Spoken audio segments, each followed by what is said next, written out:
Pô, legal. Como é que é pro jornalista que tá acostumado com a velha escola de jornalismo, do rádio, do jornal, ter visto que o podcast ele repercute pra cacete? Petri, sinceramente, cara, eu fiquei surpreso. Eu não achava que ia ser tão grande a repercussão. Pra você ter ideia, eu fui também recentemente no programa do Fábio Porchat no GNT, né? Uhum. Que história é essa, Porchat? Contei lá a minha história da Síria, foi bem legal.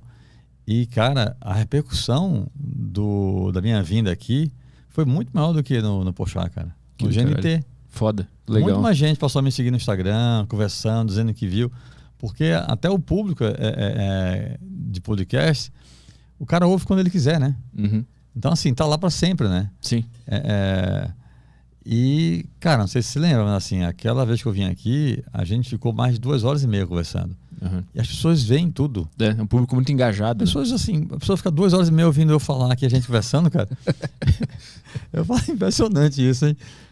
Tipo, a galera gosta de série, né? Vê episódios, eu acho, né? O cara vem 4 vezes sem juros, né? Uhum. Mas, cara, muito legal, cara, de verdade. Eu confesso que eu fiquei surpreso. Eu sabia que o podcast é bacana, que a galera segue, mas a repercussão foi muito grande. E naquele podcast a gente falou mais sobre a tua obra da Guerra da Síria, né? Da Síria, exatamente. E nesse a gente vai falar mais sobre esse livro que virou filme, que saiu na Netflix recentemente, que é O Nome da Morte. Saiu na Netflix semana passada? 2 semanas, isso, né? Isso.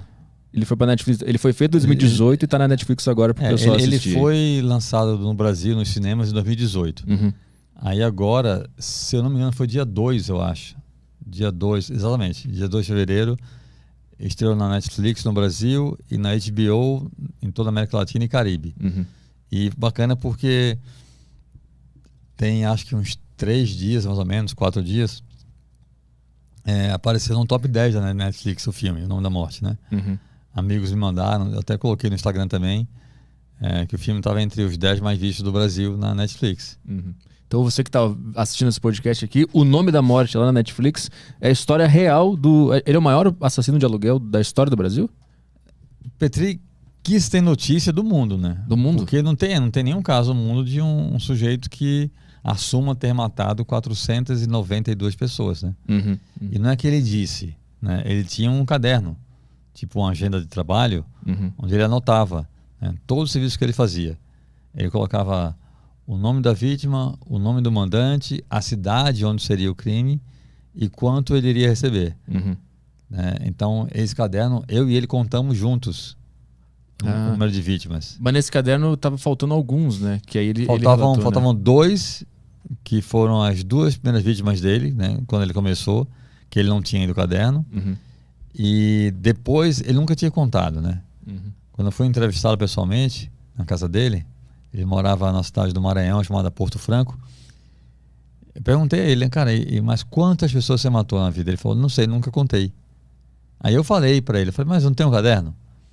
Ele, é verdade. Aí a gente foi do quarto, a mulher dele e os filhos tinham saído, tinham ido pra igreja, era um domingo. Inclusive era meu aniversário, era 16 de abril de 2006. E aí a gente foi no quarto, ele puxou assim um pouco o guarda-roupa. Aí atrás do guarda-roupa no chão tinha uma mochila.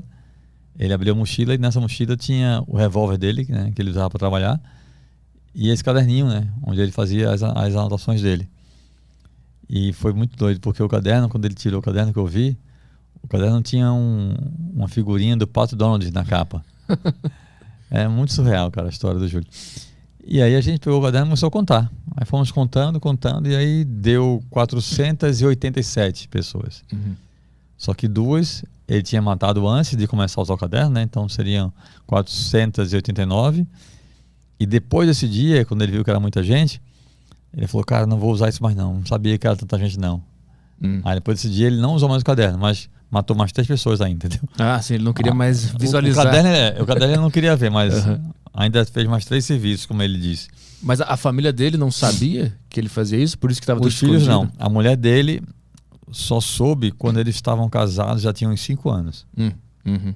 E por isso que ele deixava escondido o caderno e... Pra ninguém ver, até porque ele também tinha arma, né? Uhum. Tu passou quanto tempo com ele lá na casa dele? 3 dias. Mas até chegar lá, eu passei 7 anos, né? Entrevistando o Júlio por telefone. Eu trabalhando em redação, né? Passei por várias revistas nesse tempo todo, 7 anos. E sempre a gente tinha 1 a 2 conversas por mês no telefone, né? Uhum. E eram conversas muito, muito longas, de 2, 3 horas. E aí, só que eu já tinha decidido que eu só ia contar a história dele se eu pudesse colocar o nome real dele e os nomes reais das pessoas no livro, né? Uhum. Que é um negócio que ele não queria. Até que em 2006, ele me disse que ia se aposentar, ele usou essa expressão, né? Se aposentar, parar de matar e que ia sair do Maranhão. Ia morar em outro lugar, longe. Aí eu falei, Júlio, você vai embora do Maranhão, cara. Você sabe que ninguém vai ficar te caçando pelo Brasil. A polícia não tem esse interesse. Então, deixa eu colocar o nome real. Mas por que a polícia não teria interesse se a história dele tem tantos assassinatos assim? Porque muitos casos que ele trabalhou, ele até matou gente para a polícia, né? E, além disso, assim, como o Júlio, né? O Júlio é um pistoleiro. Tanto é que tem essa fala no livro, no filme também tem isso. O Júlio, no começo, né, o tio dele que, né, colocou ele nesse mundo da pistolagem, e ele sempre foi um bom garoto, bom filho, um menino tranquilo, obviamente não queria matar ninguém, e o tio foi conduzindo ele nesse universo, e ele sempre resistente a isso. Aí o tio fala para ele assim, ó, se a gente não matar, o mandante contrata outro pistoleiro e o cara vai morrer do mesmo jeito. Uhum. Assim, a menos a gente fica com dinheiro, né? Uhum. Porque se não pegar o serviço, outro cara pega e... O destino desse cara tá vítima traçado já. exatamente. Uhum. E aí, muito por isso, tem a questão que o Júlio, que eu estava falando, o Júlio é só um matador, né? Tem outros como ele, né? E como tem essa questão de quem pagou, né, o crime, de quem articulou tudo, o ódio, a polícia e a justiça, elas só trabalham se forem provocadas, né? Uhum.